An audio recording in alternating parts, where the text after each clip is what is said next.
Gaza पट्टी में Israeli हमले से जुड़ी बड़ी खबर सामने आ रही है।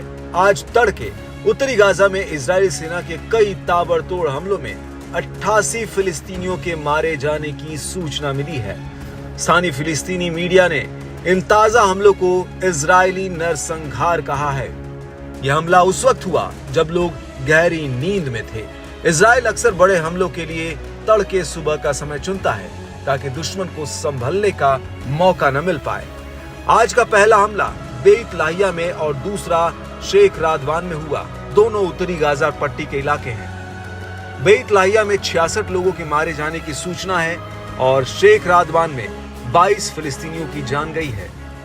बेत लाहिया में जबालिया शरणार्थी शिविर के पास इजरायली सेना ने कई आवासीय इमारतों को ध्वस्त कर दिया।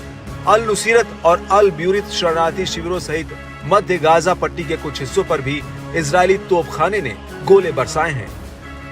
उधर इजरायली सेना ने दक्षिणी लेबनान में हिजबुल्लाह के साथ झड़प में अपने एक सार्जेंट की मौत की पुष्टि की है। 20 वर्षीय इजरायली सार्जेंट गुर के हाथी गोलानी ब्रिगेड की 13वीं बटालियन से जुड़े हुए थे। इस बीच इजरायली सेना ने दक्षिणी लेबनान के टायर जिले में बुर्ज शिमाली माशौक और अल हौश गांव के निवासियों को तुरंत अपने घरों को छोड़कर उत्तर में चले जाने को कहा है। इजरायली सेना इन इलाकों पर हमला करने की योजना बना रही है। इन संभावित हमलों से गाजा के बाद लेबनान के निवासियों की स्थिति विकट हो सकती है। बीते एक साल फिलिस्तीनियों के लिए बुरे सपने की तरह गुजरा है। हमास नियंत्रित स्वास्थ्य अधिकारियों का कहना है कि इस दौरान इजरायली हमलों में अब तक करीब 44,000 फिलिस्तीनी मारे जा चुके हैं और 1 लाख से ज्यादा लोग घायल हुए हैं। अधिकारियों द्वारा हजारों लोगों को लापता के रूप में सूचीबद्ध किया गया है, जिनके शव अब तक बरामद नहीं हुए हैं या उनकी कोई खबर नहीं है।